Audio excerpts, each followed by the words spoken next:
I'm Mason, 21 years old, and still living with my parents during college. Last Christmas morning changed everything.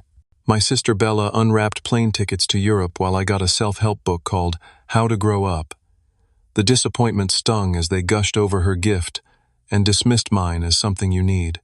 That night, flipping through those patronizing pages, I made a decision. I'd take their advice, literally every single word of it. Before I tell you how I turned my parents' disappointing gift into the best decision of my life, let me know where you're watching from, and hit that like and subscribe button. Trust me, you won't want to miss what happened next. Our Christmas morning always followed the same routine. Dad would make his world-famous pancakes while Mom prepared her special hot chocolate with cinnamon sticks. We'd gather around our 12-foot Fraser fir meticulously decorated with ornaments collected over decades. The fireplace crackled as Christmas music played softly in the background. It was picture perfect, like something from a holiday movie. I woke up that morning genuinely excited. At 21, I still felt that childlike anticipation on Christmas. Maybe because deep down I was hoping for something that would finally make my parents proud. My father Robert built his marketing firm from nothing into a regional powerhouse. He had clear expectations, excellence, direction, purpose. My mother Diana complemented his ambition with her perfectionism, from her immaculate home to her carefully curated social image. And then there was Isabella Bella to the family. My sister was everything I wasn't in my parents' eyes. She maintained a 4.0 GPA, at Cornell had a 5-year plan mapped out since high school, and seemed to effortlessly meet every expectation our parents ever had. She was visiting for the holidays before her planned semester abroad. "Let's do presents," Mom announced, clapping her hands like she did every year. We sat in our designated spots. Dad distributed gifts with ceremonial precision, saving what he considered the best for last. Bella went first, tearing into her packages to find designer clothes, a new laptop, and finally a small envelope. Her scream of delight when she opened it still echoes in my memory. "Plane tickets to Europe. First class. Are you serious?" Tears welled in her eyes as she hugged our parents. "This is incredible." "You've earned it, sweetheart," Dad said, beaming with pride. "Your academic achievements deserve to be rewarded." Mom nodded in agreement. "Plus, it will look wonderful on your resume. Cultural enrichment is so important." Then all eyes turned to me. I unwrapped a heavy rectangle, a book. The cover showed a young man confidently climbing a mountain, How to Grow Up, Your Guide to Finding Direction and Purpose in Your 20s. "Oh," I managed, trying to hide my disappointment. "Thanks. We thought it might help you figure things out." Dad explained, his tone shifting from the enthusiasm he'd shown for Bella's gift. "You seem a bit too adrift lately." Mom reached over to pat my knee. It got excellent reviews online. The author specializes in helping young men find their path. Bella, to her credit, looked uncomfortable. "I'm sure it's really insightful, Mason." I nodded, forcing a smile while something inside me withered. 3 years of working part-time while attending community college wasn't enough. Switching majors twice showed indecision rather than exploration. My average grades were proof of mediocrity, not evidence of balancing work and school. The rest of Christmas Day passed in a blur. I watched my sister photograph her plane tickets for Instagram, while my parents discussed all the amazing opportunities awaiting her in Europe. My book sat on the coffee table untouched. "You should really start reading it," Dad commented as he passed by that evening. "New year, new you, right?" It wasn't the first time they'd made me feel inadequate. There was the time Dad introduced me to his business associates as still figuring things out. Or when Mom would casually mention how the neighbor's son had already landed an internship at a prestigious firm. The constant comparisons to cousins, friends, children, and of course Bella. After dinner, I retreated to my bedroom. The same one I'd had since childhood, still decorated with high school sports trophies and posters my parents considered immature. I texted Ethan, my best friend since middle school. "Merry Christmas. Got a self-help book, while sis got Europe." His response came quickly. "Ouch. That's cold. Tell me about it. What kind of book?" I snapped a photo of the cover and sent it. "How to Grow Up, seriously. That's like aggressively, passive-aggressive." "Yeah," I typed back. "Makes me feel great." I tossed my phone aside. and stared at the ceiling. The book lay on my nightstand, its cover model smirking at me with his perfect confidence and clear direction in life. Around midnight, unable to sleep and tired of feeling sorry for myself, I grabbed the book. "Fine," I muttered. "Let's see what wisdom you have to offer." I flipped it open, expecting to hate every word. Instead, the introduction caught me off guard. Growing up isn't what most people think. It's not about meeting others' expectations or following a predetermined path. True adulthood begins when you take ownership of your life and start making choices based on your own values, not those imposed on you. I sat up straighter. This wasn't what I expected. I turned the page and continued reading, suddenly interested in what else this book had to say. I stayed up until 4 in the morning, devouring chapter after chapter. It wasn't the condescending lecture I'd expected. Instead, it offered practical advice about independence, self-determination, and breaking free from family patterns that keep you stuck in childhood roles. The book was divided into 5 core sections that resonated deeply with me. First, financial responsibility, the foundation of adulthood.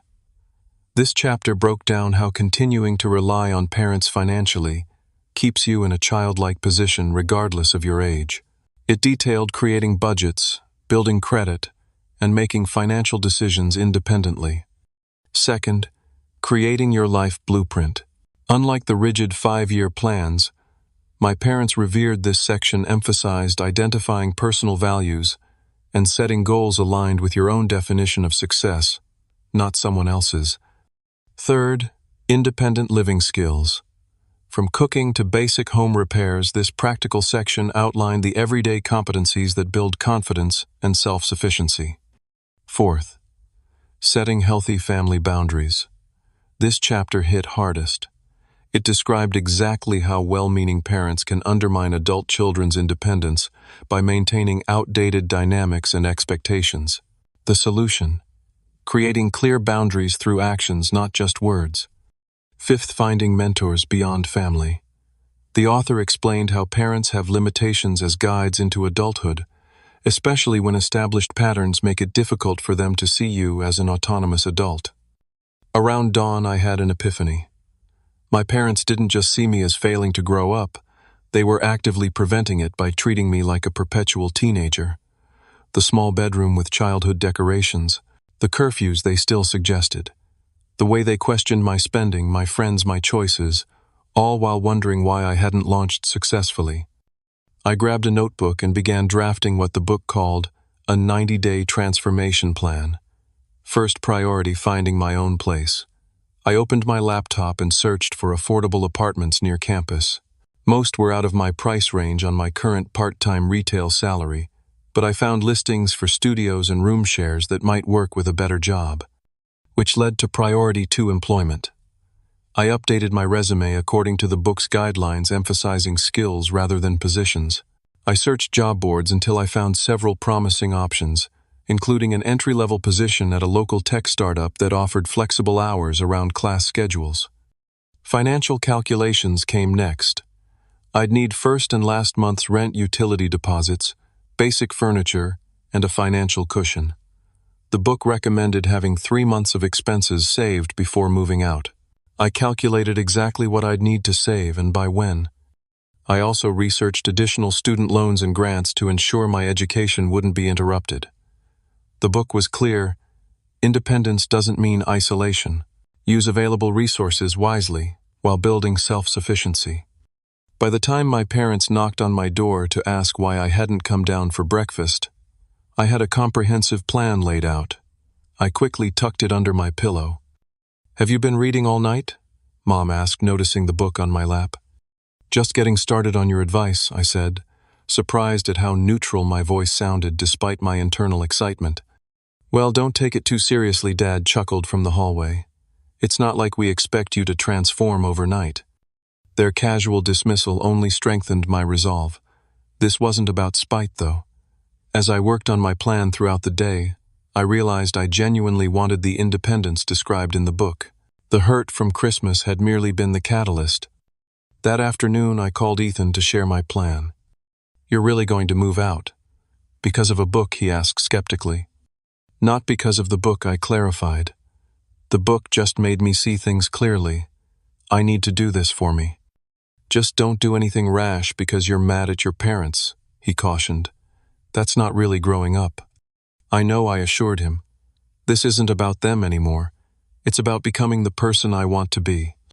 That evening, I submitted applications to 7 jobs. The tech startup DigiNova Solutions responded within hours, requesting an interview the following week.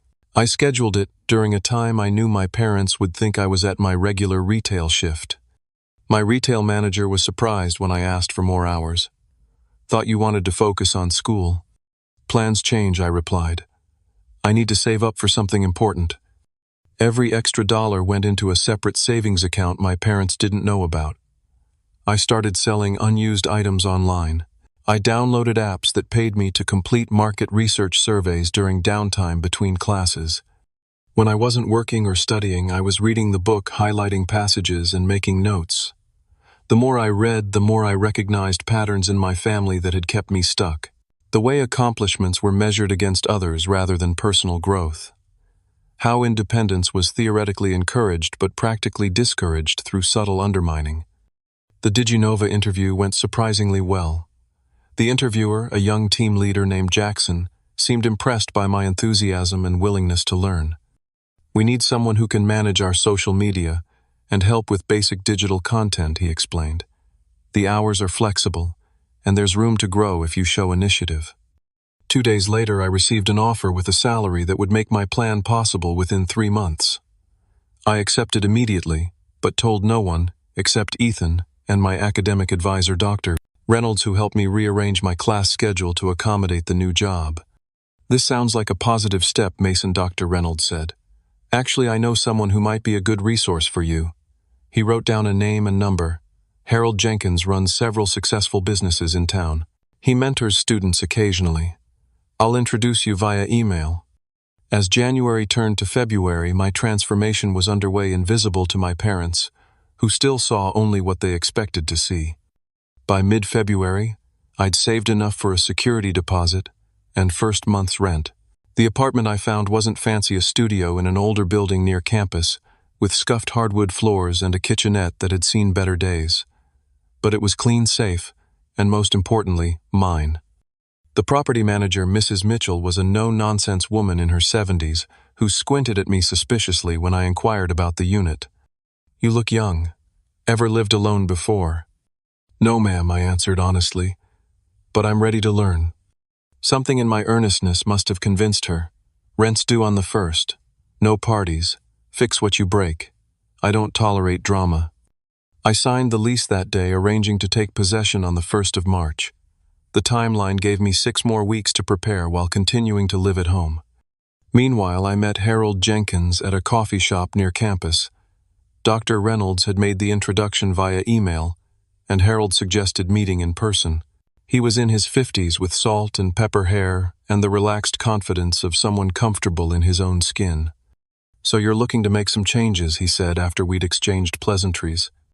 I explained my situation, feeling slightly embarrassed about being motivated by a Christmas gift that had hurt my feelings.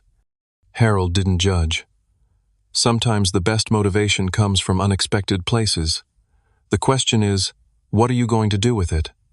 I showed him my plan, and he nodded approvingly. Comprehensive. But what's your long-term goal beyond moving out? The question caught me off guard. I'd been so focused on independence that I hadn't thought much beyond it. I'm not sure yet, I admitted. I'm still figuring out what I'm good at and what I enjoy. That's more honest than most people your age, Harold said. Listen, I need someone to help with digital marketing for a few of my businesses. It would be part-time, but it might complement what you're learning at DigiNova. Interested? The opportunity to work with a successful entrepreneur while learning practical skills was exactly what the book had recommended. I accepted gratefully. With 2 jobs plus classes, my schedule became packed. I'd leave home early telling my parents I was studying at the library when really I was working morning shifts for Harold. Then classes followed by DigiNova in the afternoon and evening. Some nights I wouldn't return home until after my parents had gone to bed. You're certainly out a lot these days, Mom commented one rare evening when I was home for dinner. Just trying to stay on top of everything, I replied vaguely. Dad glanced up from his phone. Your grades better not be suffering with whatever you're doing.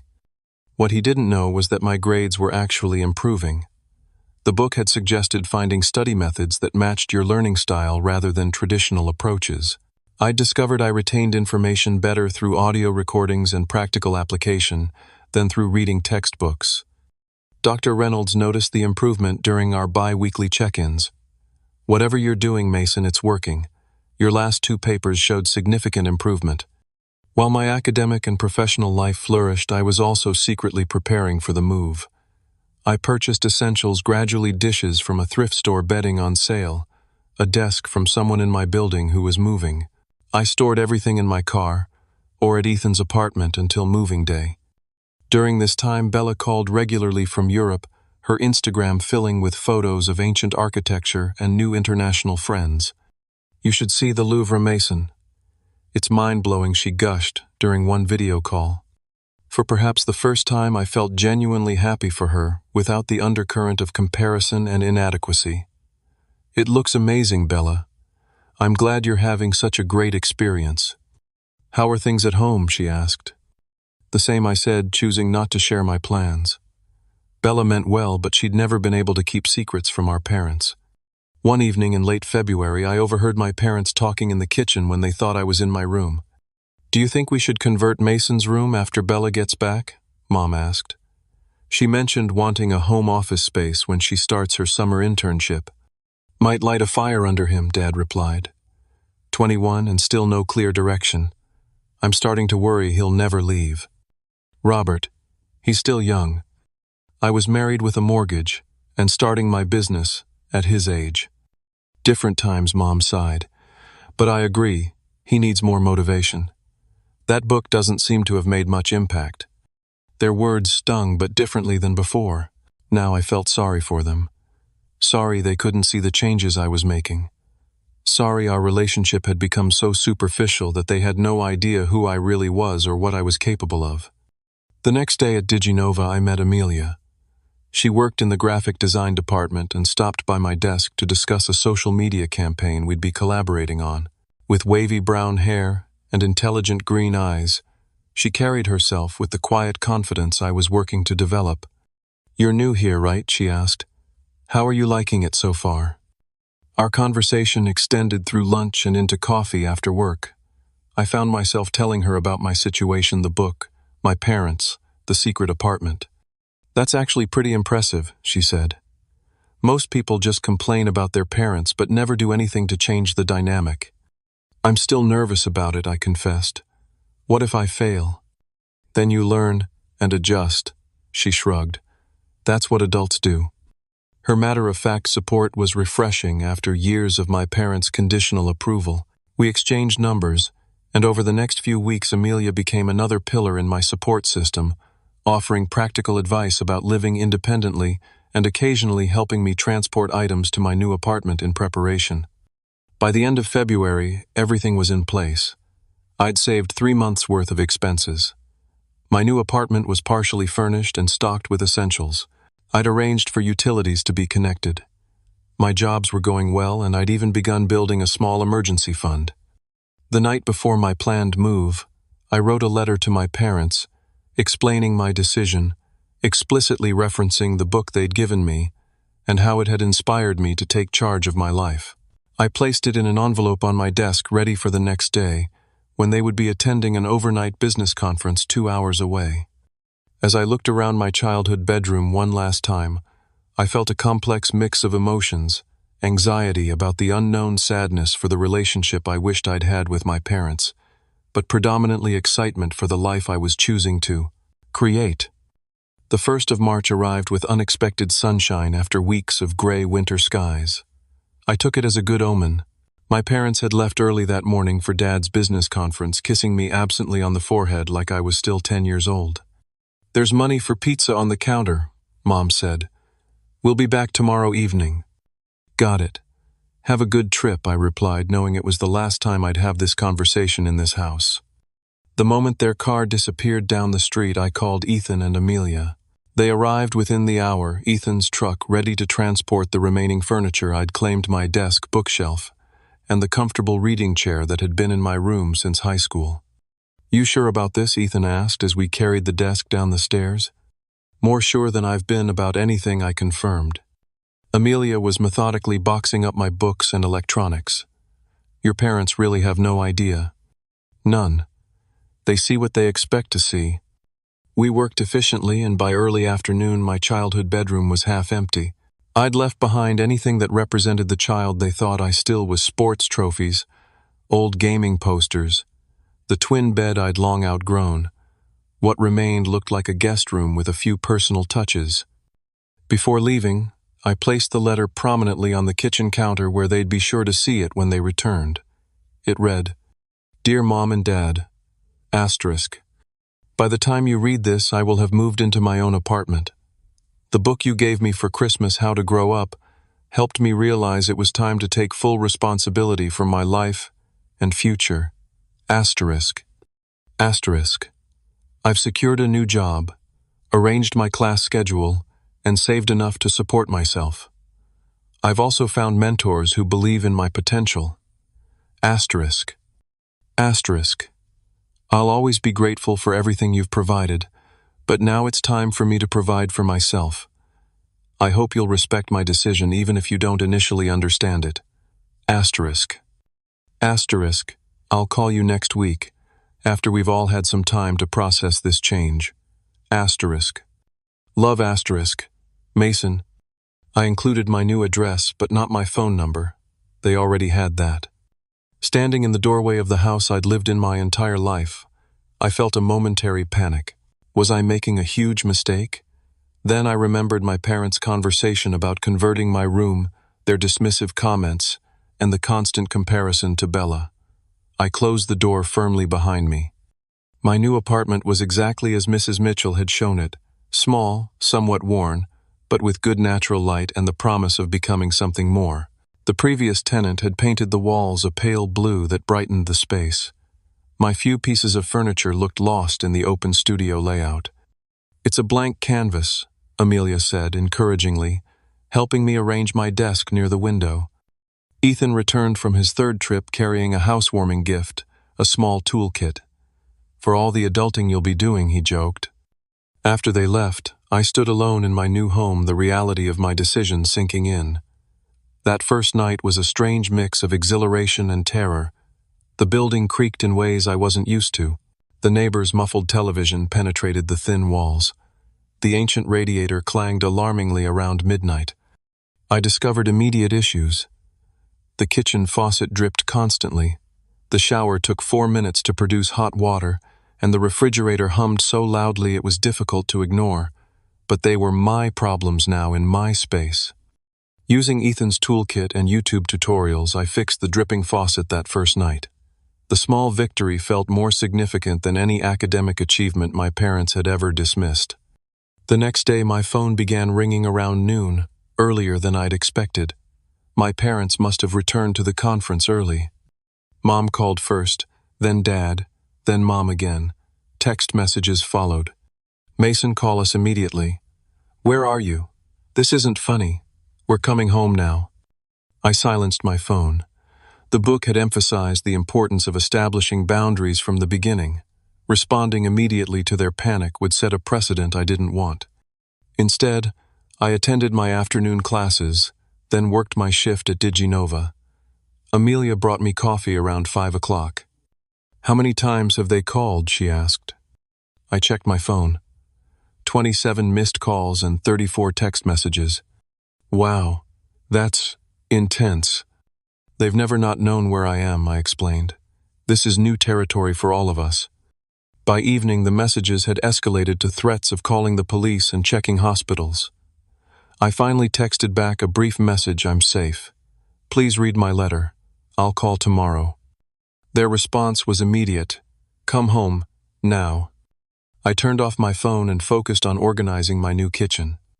The next day, my parents ambushed me outside my morning class. They must have remembered my schedule. Mom's eyes were red from crying, while Dad looked angrier than I'd ever seen him. "What the hell do you think you're doing?" he demanded, causing nearby students to stare. "I'm going to class," I replied calmly. "We can talk later, in a more appropriate setting.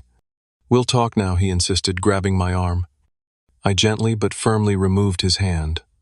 "No, we won't. I have class. I can meet you at Riverside Coffee at 4 this afternoon." Mom started crying again.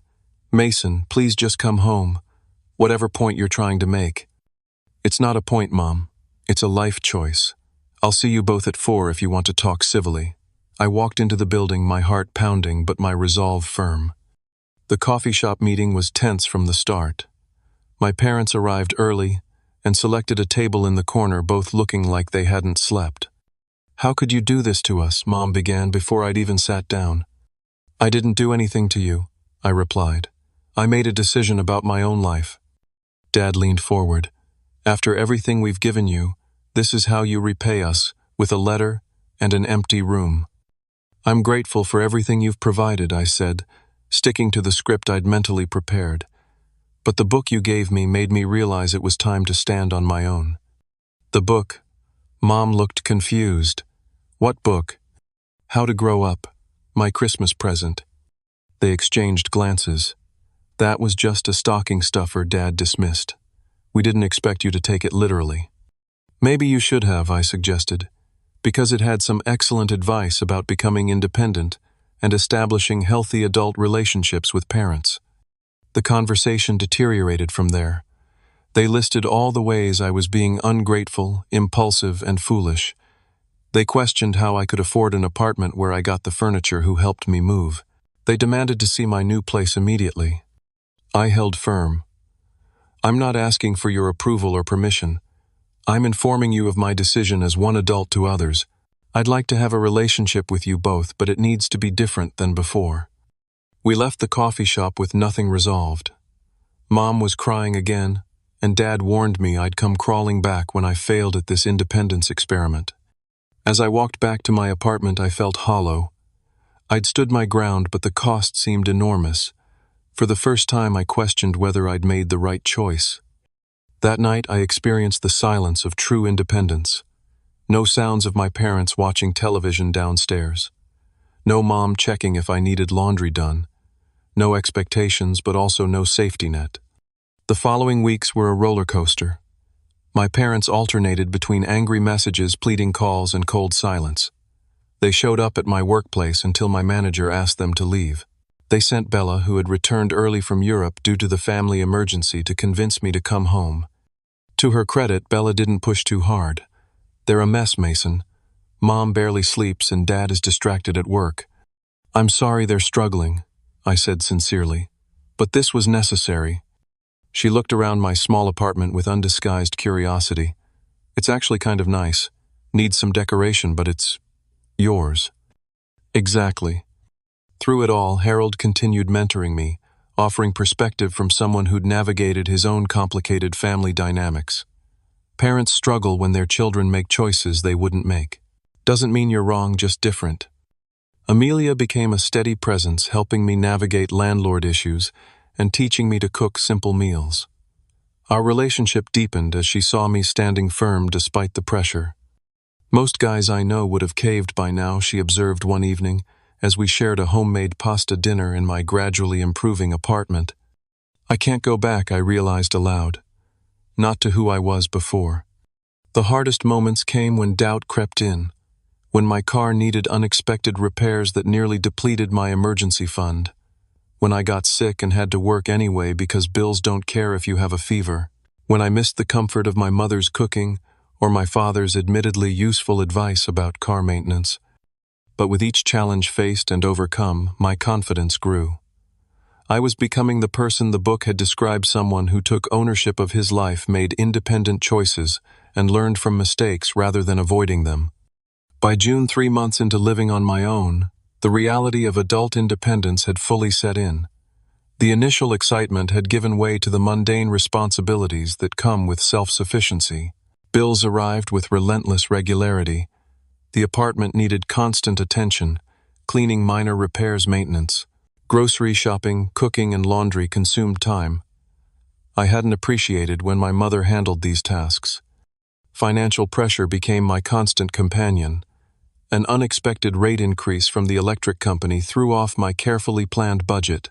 My car's transmission warning light came on, requiring an $800 repair I hadn't anticipated. The coffee shop where I studied raised their prices, adding another small but irritating expense. Academic challenges mounted as final exams approached. Balancing my course load with 2 part-time jobs left little time for proper study. My grades remained better than before my move, but the stress was taking a toll. I found myself snapping at Ethan over minor issues and being distracted during conversations with Amelia. "You seem really tense lately," she commented one evening as we walked across campus. "Everything okay?" "Just busy," I replied shortly, not wanting to admit how overwhelmed I sometimes felt. Our relationship suffered as my free time diminished. We'd been dating officially for about 2 months, but lately our interactions had been limited to quick lunches between classes or her bringing coffee to my apartment while I studied. "I feel like I'm dating your schedule, not you," she finally said after I canceled dinner plans for the 3rd time in 2 weeks. "I'm doing the best I can," I defended, my tone sharper than intended. "This is all new to me." I know that, she countered, "but you're not letting anyone help. You're trying to prove something by doing everything alone." Her words hit uncomfortably close to home. Was I rejecting support to prove my independence? The book had emphasized interdependence as the goal, not isolated self-sufficiency. That week brought a particularly difficult series of challenges. The washing machine in my building broke, forcing me to spend precious time and quarters at a laundromat. A group project partner dropped out last minute, leaving me with double the work. And finally, my laptop, essential for both school and work, crashed catastrophically. Sitting on my apartment floor, surrounded by disassembled computer parts, I had no idea how to fix. I considered calling my dad. He'd know what to do. For a brief moment, I contemplated moving back home. Life had been easier there despite the constant judgment. Pride stopped me from making the call. I'd made such a dramatic exit, returning would validate everything they believed about my immaturity and impulsiveness. Instead, I called Harold and explained my computer situation. "Bring it to my office tomorrow," he said without hesitation. "My IT guy can take a look." Harold noticed my exhaustion when I arrived the next morning. "You look like hell, Mason." "Thanks," I replied dryly. "Just a rough week." He invited me into his office, while the IT department examined my laptop. "Want to talk about it?" I found myself unloading everything: the financial struggles, academic pressure, relationship, tension, and the nagging doubt about my decision. Harold listened without interruption, then said, "Sounds like normal growing pains to me." "Normal? Did you expect independence to be easy?" "The book shouldn't have suggested that." "It didn't," I admitted. "I just didn't realize how relentless it would be." "That's the part no one tells you," Harold nodded. "It's not any single challenge that gets you. It's the constant succession of them, with no breaks in between." He leaned forward. "But here's what I see 3 months ago. You were a kid playing at being grown up. Now you're actually doing it, even when it's hard. Especially when it's hard." His perspective helped shift my thinking. I wasn't failing at independence. I was experiencing the normal challenges of it. That afternoon, I received an unexpected opportunity. During a meeting at DigiNova, I suggested a new approach to a struggling client's social media strategy. My analysis showed that their current targeting was completely misaligned with their actual customer base. Jackson, my supervisor, looked impressed. "That's actually brilliant, Mason. Can you put together a presentation for the client meeting tomorrow?" I stayed late, creating a comprehensive analysis and strategy proposal. The next day, the client loved it so much they requested I personally manage their account moving forward, with a corresponding increase in my hours and pay. This small professional win boosted my confidence tremendously. I used the additional income to repair my financial cushion and invest in some quality of life improvements for my apartment: a better mattress, a more efficient coffee maker, and actual artwork for the walls. I also made time to properly apologize to Amelia.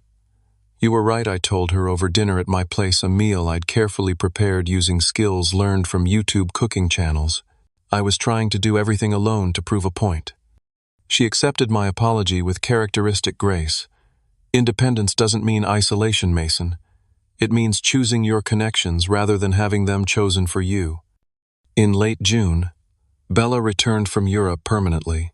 Despite my parents' attempts to use her as a mediator, she respected my boundaries and began visiting my apartment regularly, bringing small housewarming gifts each time: plants, books, kitchen gadgets.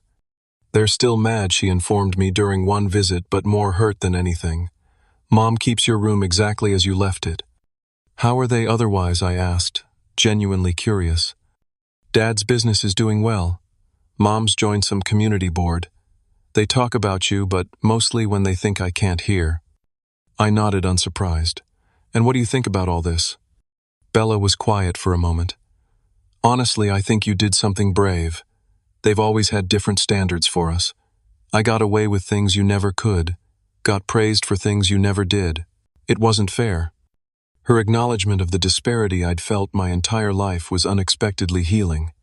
My apartment gradually transformed from a sparse necessity into a true home. I painted one wall dark blue to create a focal point. Mrs. Mitchell, my property manager, noticed my improvements and began stopping by with unexpected advice and occasional home-cooked meals. "My late husband and I started in a place smaller than this," she told me. "It's not where you live that matters, it's how you live there." Mrs. Mitchell's practical wisdom became another source of guidance. She taught me how to properly patch drywall-silent, squeaky floors and cook meals that could stretch across multiple days. Her no-nonsense approach reminded me that adulthood wasn't about having all the answers, it was about being resourceful enough to find them. Meanwhile, my parents tried new tactics to bring me home. They sent care packages with homemade cookies and gift cards. They offered to pay off my student loans if I'd reconsider my living situation. Dad even suggested I could work for his company with a real adult salary. I maintained firm but respectful boundaries, accepting the care packages with thanks, but declining the conditional offers. Our interactions remained tense, but civil, primarily through text messages and occasional brief phone calls. In July, the family dynamic shifted dramatically when Dad's business faced an unexpected crisis. His main client, representing nearly 40% of the company's revenue, was considering moving their account to a larger agency. The client claimed Dad's firm wasn't innovative enough in the digital space, ironically exactly the area where I'd been developing expertise. Mom called me directly, something she rarely did.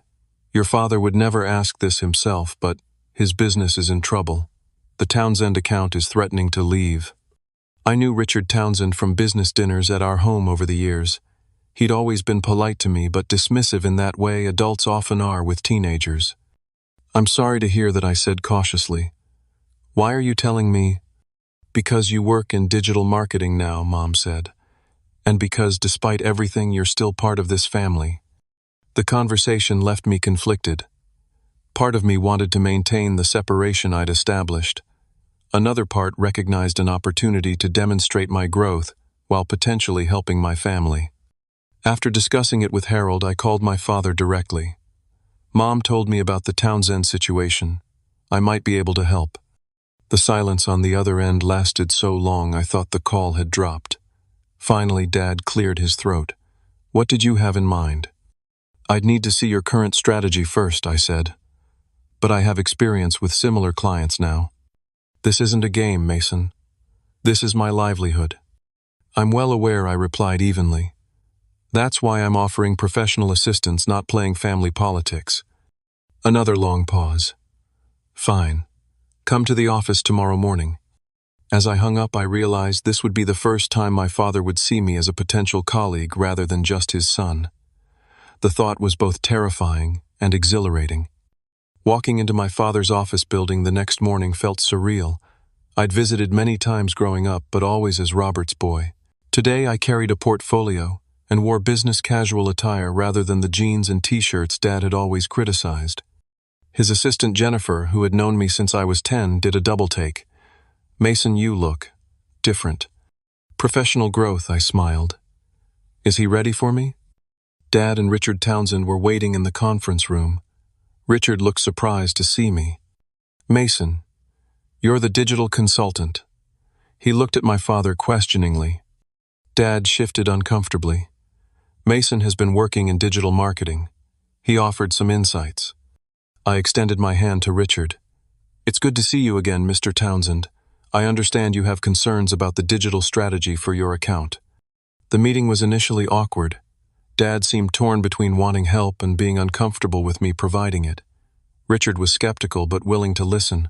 I presented an analysis of their current approach, identifying key weaknesses and opportunities they were missing. Your target demographic has shifted significantly in the past 18 months, I explained, showing charts from my research. But your digital strategy is still aimed at the previous audience profile. Richard leaned forward with interest. Go on. For the next hour, I outlined a comprehensive digital revitalization that would better connect with their evolving customer base. I demonstrated similar strategies I'd implemented at DigiNova, showing concrete results. This is impressive, Richard admitted, glancing at my father. Why haven't we discussed these approaches before, Robert? Dad looked uncomfortable.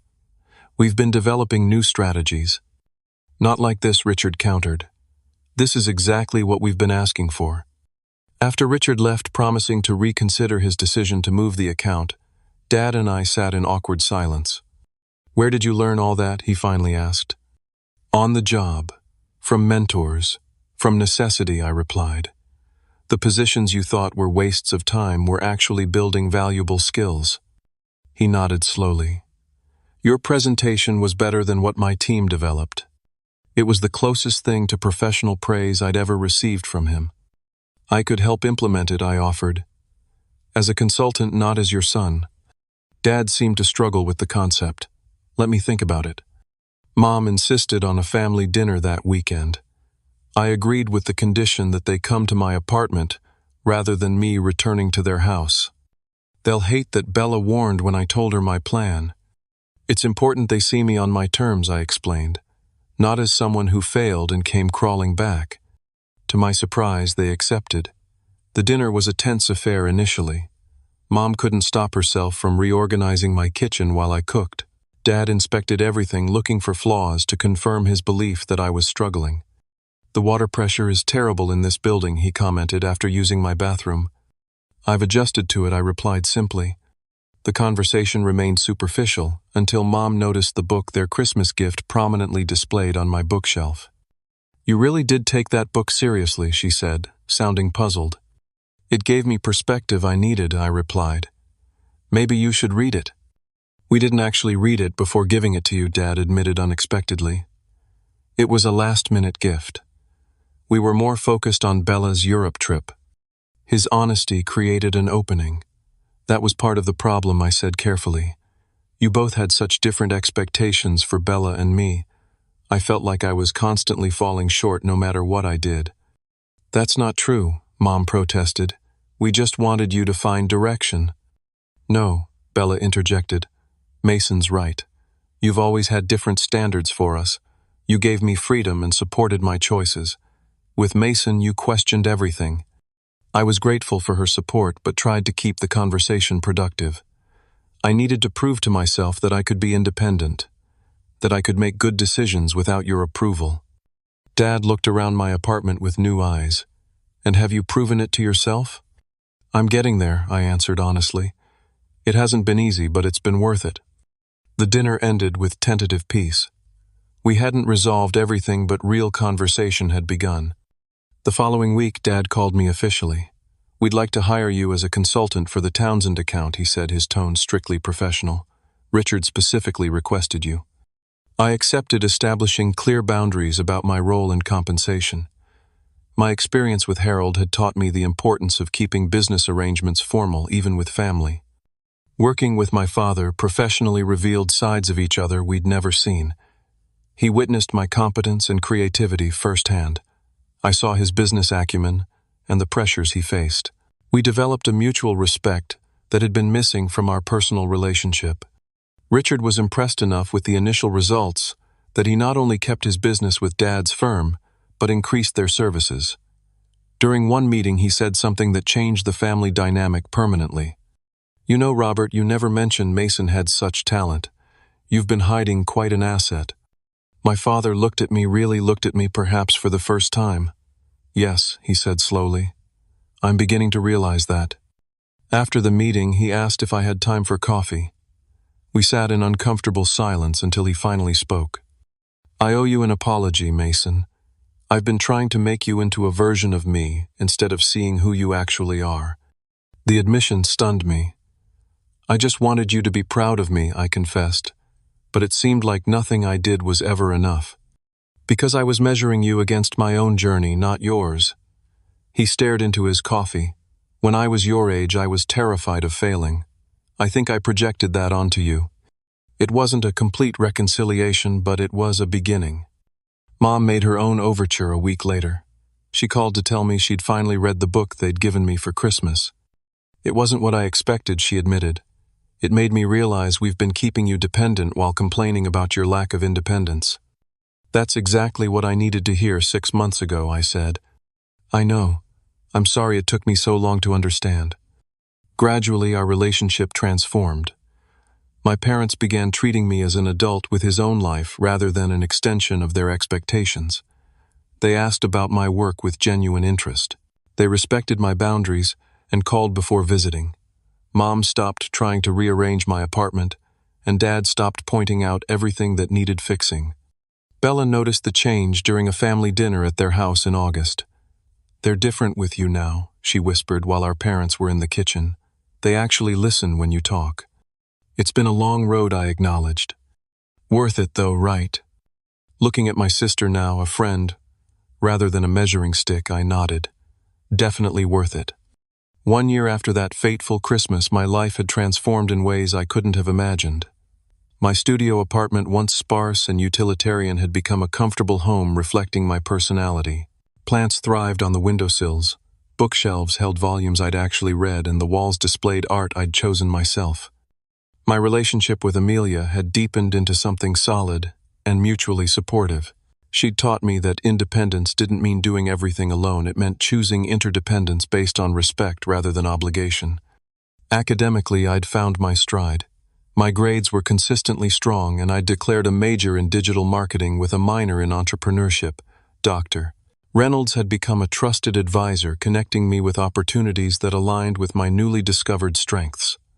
Professionally, I'd advanced at DigiNova to manage my own portfolio of clients. My consulting work had expanded beyond my father's company to include several small businesses, referred by Harold, who continued to mentor me with the perfect balance of guidance and autonomy. Most significantly, my relationship with my parents had evolved into something healthier and more authentic. The journey hadn't been linear. We still had occasional misunderstandings and moments of falling back into old patterns. But the fundamental dynamic had shifted from parent-child to adult-adult. To mark the anniversary of my independence, I invited my parents, Bella, Amelia, and Harold, to dinner at my apartment. Mrs. Mitchell had helped me plan the menu and perfect her secret recipe lasagna that had become my signature dish. As we gathered around my expanded dining table, a recent investment, I felt a sense of pride in creating this moment, bringing together the various people who had supported my journey in different ways. Mom brought wine and flowers. The place looks wonderful, Mason. You've really made it your own. Dad carried a wrapped gift box. We brought something for you. Call it a 1-year anniversary present. After dinner, as we enjoyed coffee and the apple pie Amelia had baked, Dad pushed the gift across the table to me. Go ahead, open it. Inside was a book titled How to Be Great Parents, Supporting Your Adult Children Without Controlling Them. The table fell silent until I started laughing. After a moment's hesitation, Dad joined in, followed by everyone else. We thought it was appropriate, Mom explained, wiping tears of laughter from her eyes. We've been doing some growing up too. I appreciate that, I said sincerely. It hasn't been easy for any of us. No, Dad agreed. But necessary. I look at you now, the work you're doing, the life you're building, and I see a man I respect. Not because you're following my path, but because you've created your own. Harold raised his glass. To growth in unexpected places. Later, after everyone had left except Amelia, we sat on my second-hand but comfortable couch. You know what's ironic, I mused. That book was actually the perfect gift. just not in the way they intended. Sometimes the best presents are the ones that challenge us, she replied, resting her head on my shoulder. In the year since, striking out on my own, I'd learned lessons no book could fully convey.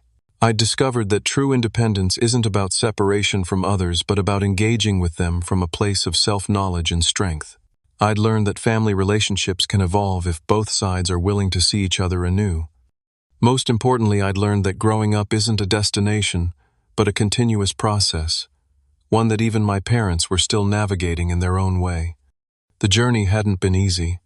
There were nights I'd questioned everything, moments I'd nearly given up. The financial struggles were real, the loneliness sometimes overwhelming, the responsibilities relentless. But sitting in my own space with the life I'd consciously built around me, I knew I wouldn't trade this hard-won independence for the comfortable constraints of my old life. Sometimes you have to leave to find your way back. Sometimes a relationship needs to break before it can heal properly. And sometimes the most painful gift becomes the most valuable one. As Amelia and I discussed moving to a slightly larger apartment in the spring, I felt grateful for every step of the journey, even the painful ones. The book that had once felt like an insult now held a place of honor on my shelf, a reminder that growth often comes from unexpected catalysts. Have you ever received a gift that changed your life in ways you never expected, or had to make a difficult choice that ultimately led to something better? Let me know in the comments below. And if this story resonated with you, please hit that like button and subscribe to hear more stories about navigating the complicated path to adulthood. Thank you for listening, and remember, sometimes the most difficult roads lead to the most beautiful destinations.